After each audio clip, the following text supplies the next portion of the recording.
UAE. Mukhang matagal ka na pumipila sa live ko ah. Napakatagal na, boss. Idol. Sige.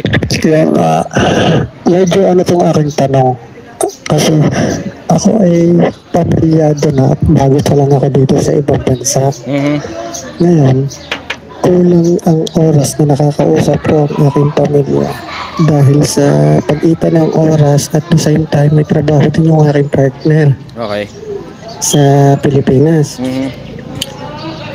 Madalas dumarating yung pagkakataon na ako ay nalulungkot. Tapos yung way ko na gagawin para maging masaya, alam mo na, kasalanan sa ng iba. partner. Okay. O, tige tuloy. Ano, yun, ano may advice mo sa akin? Kaya nga gaya nga na sabi ko sa inyo, pag may anak kayo, may asawa kayo, huwag na kayo mag-abroad. Pero naman dito sa Pilipinas hindi nga lang kalakihan. Pero kung magpapalalim ka, ang ibig ko sabihin yung trade of expertise mo ang babanatan mo, tapos lalaliman mo ng gusto doon, naaralin mo ng gusto, tapos isa ka sa kinikilala sa industriya na isa sa pinakamagagaling, mababayaran ka rin sa halagang gusto mo. Nga lang, kailangan talaga magaling ka talaga.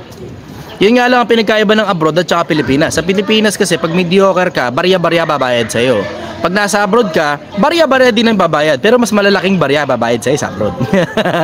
Yun ang pinagkaiba. O ngayon, ito suggestion ko sa'yo. Mag-ipon ka ng gusto, umuwi ka sa Pilipinas, tapos magpalalim ka rito, o dyan pa lang sa abroad, bago ka pa umuwi ng Pilipinas, magpalalim ka na dyan. Para kung ano man yung bagay na sisimulan mo dito sa Pilipinas, maganda-ganda na bagsakan. Gets mo? Yeah, para there. Yan ang mismo masasabi ko sa'yo, diretsahan. Parang alam mo yun, hindi ka na kumantot ng iba kasi masakit sa uli. Isipin mo, pag uwi mo ng Pilipinas, may sakit. Kata mo lang sarili mo dyan sa abroad kasi, ano nga, hindi naman sa Pilipinas nang galing ang AIDS eh. Hanggang sa dulo, mananatili pa rin akong sumasagot ng mga tanong. Mananatili akong hindi interesado sa politika. Mananatili akong hindi interesado sa pera. Mananatili akong hindi interesado sa kasikatan, sa kayamanan, sa kapangyarihan, sa katanyagan. Mananatili pa rin akong sumasagot sa mga tanong ninyo sa pag-ibig,